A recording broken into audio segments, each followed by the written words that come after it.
we have mastered the morality of two standards, one for us and one for everyone else.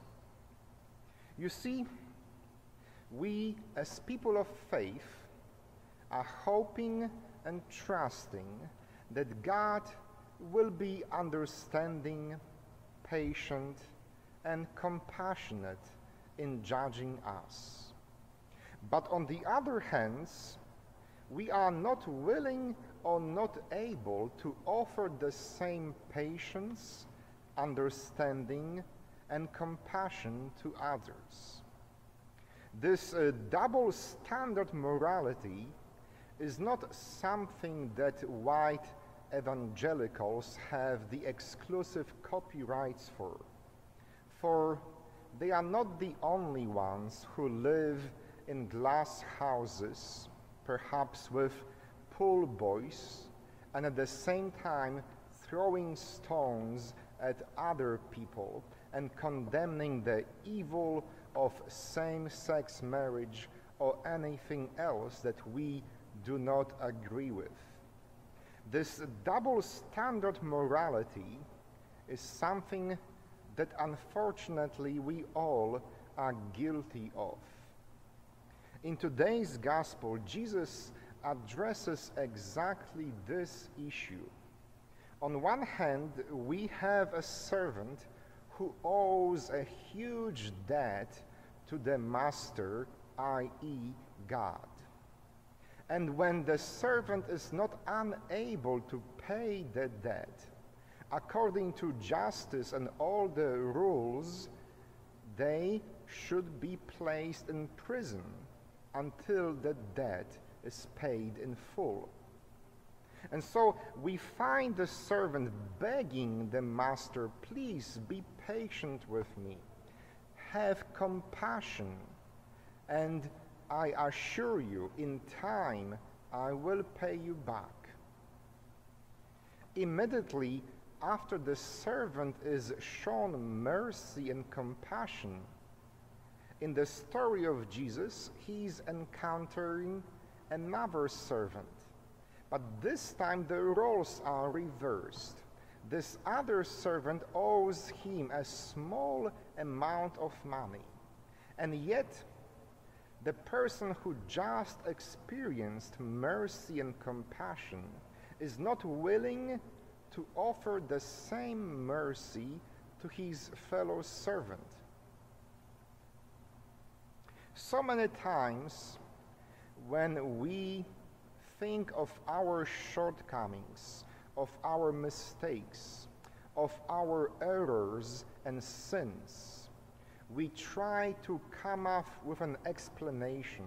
We say, well, the situation was very complex. We invite people, you should have walked in my shoes for a mile, and then you would understand why I made this or another decision. We say, my upbringing and childhood was very difficult. That's why I have made so many mistakes in my life. And all these excuses are very true. They offer a better insight into our story. They help people to understand how we have come to make these moral decisions. And yet, we are not willing to offer the same understanding when it comes to judging decisions of other people. We are not even attempting to walk a few steps in the shoes of our sisters or brothers. We are not trying to understand where are they coming from, why are they making such decisions. We condemn them right away because we are not able to be compassionate. We are using double standard morality because we hope that we will be judged with understanding, but others do not deserve the same empathy or understanding.